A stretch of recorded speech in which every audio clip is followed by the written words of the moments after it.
This is BBC News. We're bringing you ongoing coverage of the huge earthquake that struck off the northeast coast of Japan, killing at least 26 people, many more reported missing. Well, the quake measured 8.9, its epicenter lying around 250 miles north of Tokyo. It triggered a 10-meter tsunami that swept inland at the port of Sendai, destroying everything in its path, sending ships crashing into the shore, tearing down buildings and swamping large areas of farmland. Mass evacuations are taking place in Japan itself, as well as in countries that lie on the Pacific coast. Tsunami alerts have been triggered in Australia, Russia, Mexico, Hawaii and Peru. The moment the earthquake struck, 2:46 in the afternoon, local time in Japan. This is a local government office in the city of Sendai. And this, the offices of Japan's public broadcaster in the same city. There were several powerful aftershocks within the hour. In a country all too used to earthquakes, the shock at the magnitude of this one all too obvious as people spilt out onto the streets of Japan's cities and tried to comfort one another. The earthquake was off the northeastern coast and the tsunami unleashed by it swept inland. In its path, cars, boats, even buildings, debris of all kinds. Fires were triggered as it advanced. It's being described as the biggest earthquake to hit Japan in 140 years. Here, a boat in a harbour finds itself caught in a whirlpool created by the earthquake. An oil refinery burns out of control just outside the capital. As yet, no one's even begun to assess the economic cost of the disaster. I offer my deepest sympathy to the people who have suffered the disaster. Regarding our nuclear power facilities, some of the nuclear power plants have stopped automatically, but so far, no radioactive material or radiation has been confirmed to have been leaked to the outside. There has been no information of those lines so far. And given this situation, an emergency disaster response headquarters has been set up with myself as the head. This was the scene in Parliament when the earthquake struck. Reports say power was disrupted to more than 4 million buildings in Tokyo and its suburbs. Transport has been severely disrupted too. This was the airport in Sendai as it became inundated. Flights have been halted elsewhere, trains too. Military planes were scrambled to help in assessing the damage. For now, Japan is still trying to take in the scale of this disaster, with many of the countries in the entire Pacific region on alert for its potential impact on them too. And the death toll is rising. Mike Wooldridge, BBC News. Well, a short while ago we spoke to our Tokyo correspondent Roland Burke for the latest from Japan. That Whirlpool was off the coast of Ibaraki, which is on Japan's Pacific coast to the north of Tokyo, so something that was caused by the tsunami. Here in Tokyo, we're seeing lots of people trying to walk home. Public transport has been suspended. It is now dark here. It's early evening. So people, many of whom have spent much of the afternoon down in the streets, in the city squares, outside their offices, feeling a whole series of aftershocks that we felt too.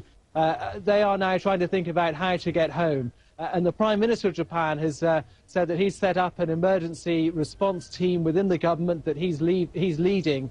And he's asked the people of Japan to remain cautious and vigilant and calm. And just in terms of that suspension of public transport, is that a power issue or is that just a precautionary issue because of aftershocks and so on?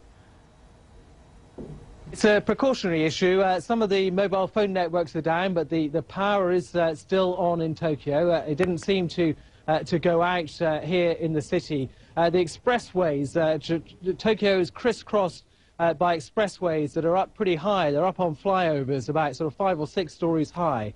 Those have been closed as well, so there's pretty much gridlock in terms of the traffic. And inside office buildings, many of which are dozens and dozens of stories high. There are lots of skyscrapers in this city. All the elevators, the lifts have been shut off as well, so people have had to walk down from their offices. And Roland, a lot of people we've been speaking to giving their sensation, essentially, of an earthquake and describing it really like the motion of a ship, a rolling motion. Perhaps you can give us an insight into how it actually feels when an earthquake of that size hits. Well, when it first hit, I thought I was about to pass out, actually. I felt kind of, my legs were wobbly, and you have a sort of strange moving sensation. But then it very quickly became apparent it was an earthquake, and you could see the panic in the faces of other people around. And it really, this one, sometimes they jerk a bit, the small tremors we have, but this one was a real rolling motion, just like a ship at sea. It went on for a pretty long time, but what was most scary anyway was hearing the creaking and the cracking from the buildings above as they swayed, these big tall skyscrapers.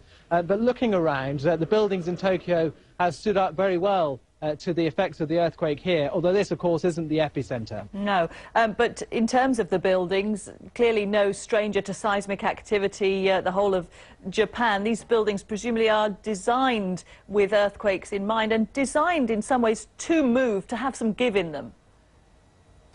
Yeah, that is the idea. There are pretty strict building codes in place in Japan. They were made more strict after the Kobe earthquake in the 1990s, so the buildings are designed to stand up to it. But if you look inside the buildings, I'm standing on the balcony of an office, and inside, everything that was on shelves, on the walls, on people's desks, that's all been thrown off onto the floor. So you can really see the power of it in there.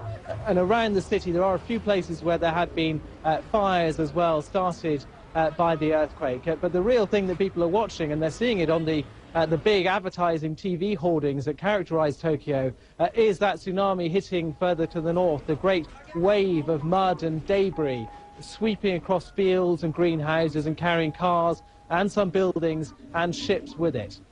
And what people are looking for, I suppose, is reassurance from the government that they are doing all that they can, that they are monitoring and assessing the situation and sending the relevant help.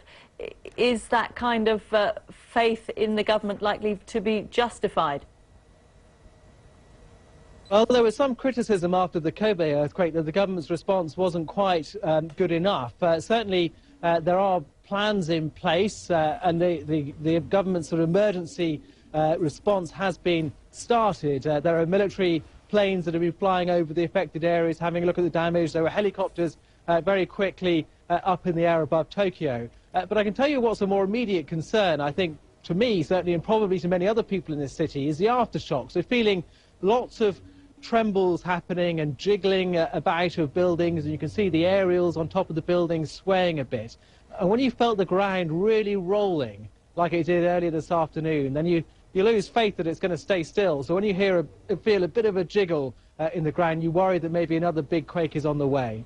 And we've been watching, Roland, these dramatic pictures, of course, of the tsunami and the impact further up the coast from you. We've seen the water powering in, taking all that debris with it, which, of course, is going to cause so much havoc and as it batters other buildings. Do we know whether this water is still on the move? These pictures clearly from some time ago. Does it eventually run out of steam? What's your understanding?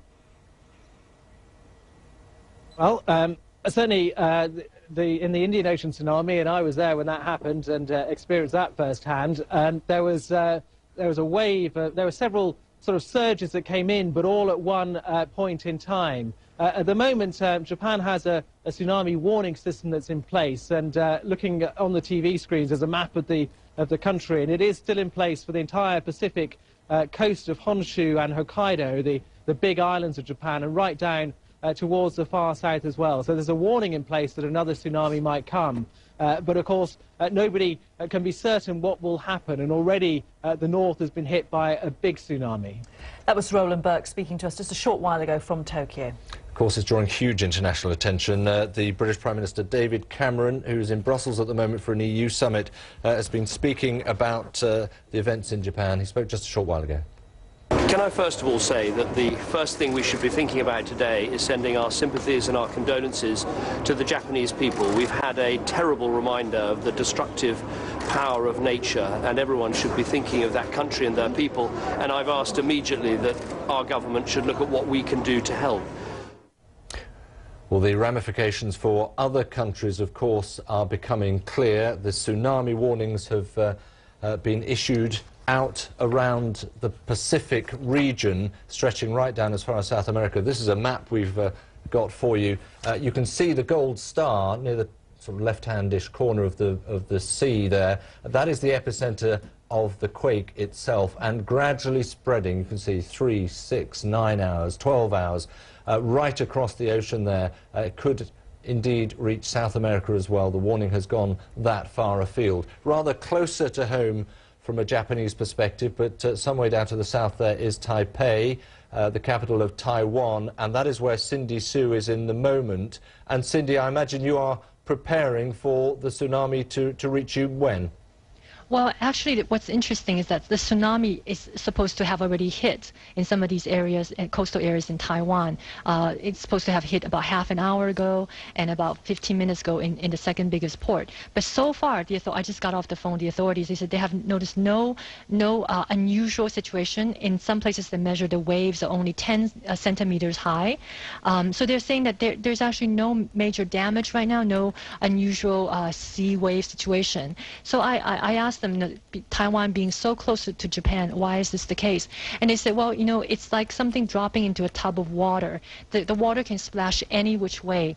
But it depends on the situation in the seabed.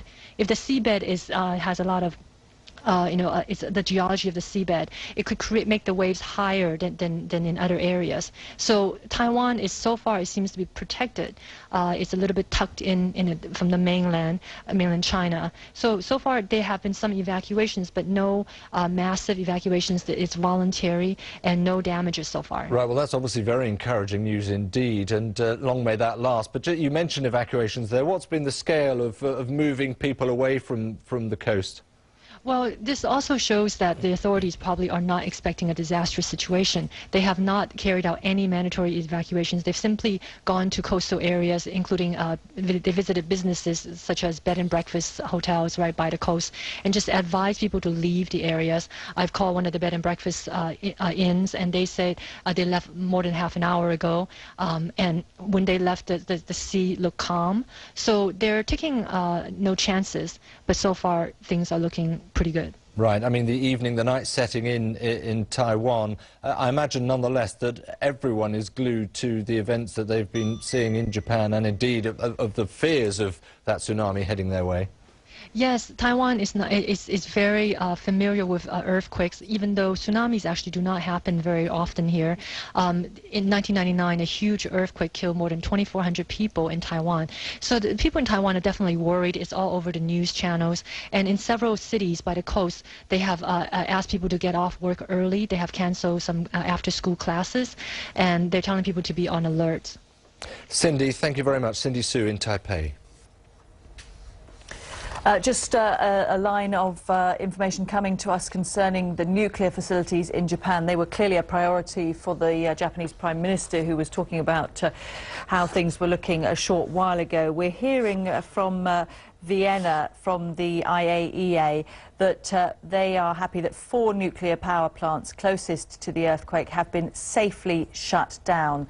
That, according, of course, to the UN's atomic watchdog. I think that the Japanese Prime Minister may have mentioned 5, but these kind of nuclear facilities on an automatic shutdown when they get any hint of this kind of seismic activity, and ongoing monitoring, I imagine, of those sites as concerns about any radiation leakage are ongoing. But the IAEA happy that 4 nuclear power plants have safely shut down.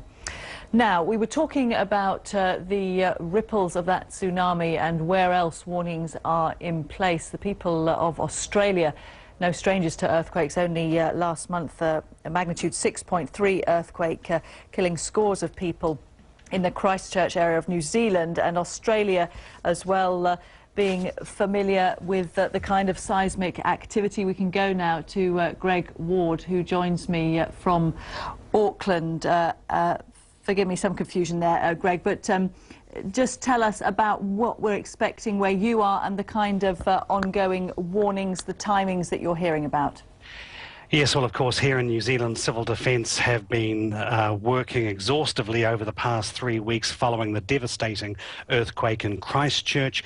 Now comes news of a tsunami threat to New Zealand after the events in Tokyo and Japan. There is now official word that a tsunami marine warning is now in effect for New Zealand.